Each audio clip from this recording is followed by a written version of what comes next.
আসসালামু আলাইকুম।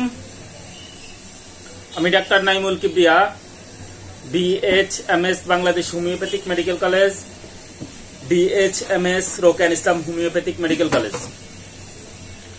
আমরা বলতেছিলাম অটিজম নিয়ে। অটিজমের আমরা এখানে এর পাশাপাশি যে দুইটা ডিজিজ আমরা দেখতে পাই, যেমন ADHD এবং ID। এই মোট তিনটা মানসিক শিশুদের স্নায়ুবিক রোগের আলোচনার আমরা এখানে তাদের সম্পূর্ণ পরিচিতি তুলে ধরেছি গত দুইটা ভিডিওতে। আজকে আমরা বলবো এটা চিকিৎসা নিয়ে। চিকিৎসার প্রথমে আমরা স্বাভাবিকভাবে প্রচলিত চিকিৎসাগুলা বলবো, যে চিকিৎসাগুলা স্বাভাবিকভাবে মানুষ করে থাকে, নিয়ে থাকে। তো এটার মধ্যে আমরা যেটা দেখি সেটা হচ্ছে, প্রথমে এখানে যে চিকিৎসাটা নেওয়া হয় ASD অর্থাৎ অটিজম নিয়ে যে চিকিৎসাটা নেওয়া হয় সেটা হচ্ছে বিহেভিয়ার থেরাপি। বিহেভিয়ার থেরাপি হচ্ছে তাকে আচরণগত ব্যাপারগুলা তাকে শেখানো হয়, এটার ট্রেনিং দেওয়া হয়। তারপর স্পিচ থেরাপি অর্থাৎ শব্দ উচ্চারণের ট্রেনিং নেওয়া হয়। এরপরে অকুপেশনাল থেরাপি, তার কাজকর্মের ব্যাপারগুলা তাকে শেখানো হয়। এরপরে যদি কিছু কিছু কেসে যারা একটু বেশি সেন্সিটিভ হয়, যারা একটু বেশি মেজাজি হয়, যাদের ঘুমের সমস্যা হয়, এরকম রোগীদের জন্য কিছু কিছু কেসে এলোপ্যাথিতে কিছু ঔষধ আছে। এবং আমরা হোমিও নিয়ে পরবর্তী বলতেছি। এরপরে ADHDর মধ্যে যে চিকিৎসাটা, ADHDর মধ্যে এলোপ্যাথিতে যে চিকিৎসাটা দেওয়া হয় সেটা হচ্ছে শুধুমাত্র বিহেভিয়ার থেরাপি, অর্থাৎ তার আচার আচরণগুলা তাকে শেখানো হয়, এখানে ট্রেনিং নেওয়া হয়।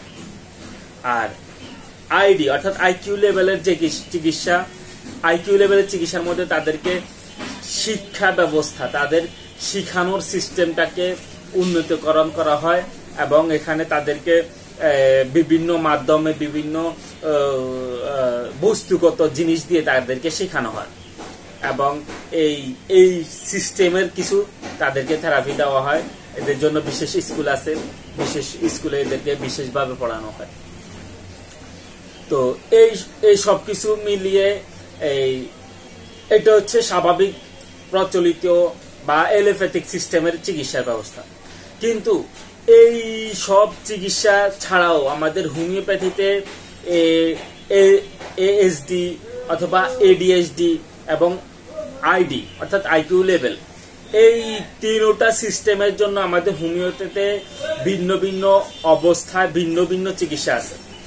এবং কেউ যদি চায়, এই হোমিও যারা এই বিষয় নিয়ে পড়াশোনা করছে বা গবেষণা করছে, বা যারা ভালো মতো হোমিওপ্যাথি পড়ছে, হোমিওপ্যাথি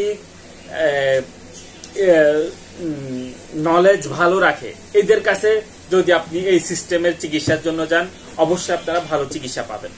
তো এখানে একটা ব্যাপার যেটা বলতে হয়, যেটা আমি প্রায় বলে থাকি, সেটা হচ্ছে যারা ভালো চিকিৎসক, যারা ভালো পড়াশোনা করছে, তারা কিন্তু তাদের একটু খরচ বেশি হয়, তাদের ভিজিটিং ফি থাকে। এখন অনেক সময় বলে যে হোমিও ডাক্তারের ভিজিটিং ফি বা এত টাকা ভিজিটিং ফি কেন হবে। এটা আসলে অযৌক্তিক একটা কথা। যদি কেউ ভালো চিকিৎসা নিতে চায়, অবশ্যই ভালো ভিজিট দিয়ে ডাক্তার দেখাইতে হবে এবং ভালো ভিজিটের ডাক্তার যদি আপনাকে অল্প টাকার ওষুধে দেয়, ওটা আপনার কাজ বেশি হবে। আর যদি ভালো ভিজিটের ডাক্তার না দেখানো হয়, তাহলে হয়তো অনেক টাকার ওষুধ দিছে কিন্তু কাজ ওরকম নাও হইতে পারে। তো এই জন্য অবশ্যই একজন ভালো পড়াশোনা করা, যারা হোমিওপ্যাথি নিয়ে তাদের মূল পেশা, এদের সাথে পরামর্শ করে যখন ওষুধ খাবেন, এই ব্যাপারগুলা ঠিক হয়। এই তিনটা সিস্টেমে আমাদের ভিন্ন ভিন্ন ওষুধ আছে। তো এই তিন সিস্টেমে ভিন্ন ভিন্ন চিকিৎসা আছে, ঔষধ আছে। এরপরেও অনেকের এই চিকিৎসা, হোমিওপ্যাথির চিকিৎসা নিয়ে অনেক রকম প্রশ্ন থাকে। যেমন আমাদের কাছে আমাদের গত কয়েকটা ভিডিওতে আমাদের কয়েকজন শুভাকাঙ্ক্ষী কয়েকটা প্রশ্ন করছে, যে প্রশ্নগুলা উত্তর অবশ্যই দেওয়া দরকার। আমরা দেখি অনেক আমাদের পেশেন্টরাও আমাদেরকে এরকম প্রশ্ন করে। আমরা পরবর্তী ভিডিওতে এই প্রশ্নগুলোর উত্তর নিয়ে আমাদের একটা ভিডিও থাকবে, যে ভিডিওতে আমরা আমাদের চিকিৎসার ধরন, কিভাবে চিকিৎসা হয়, যেমন আমাদেরকে প্রশ্ন করা হয়েছিল যে এটা কতদিন লাগে, বা এটা করতে হলে আমাদের কোনো সেলফ মোটিভ রাখতে হবে কিনা, বা চিকিৎসা নিলে আমাদের যে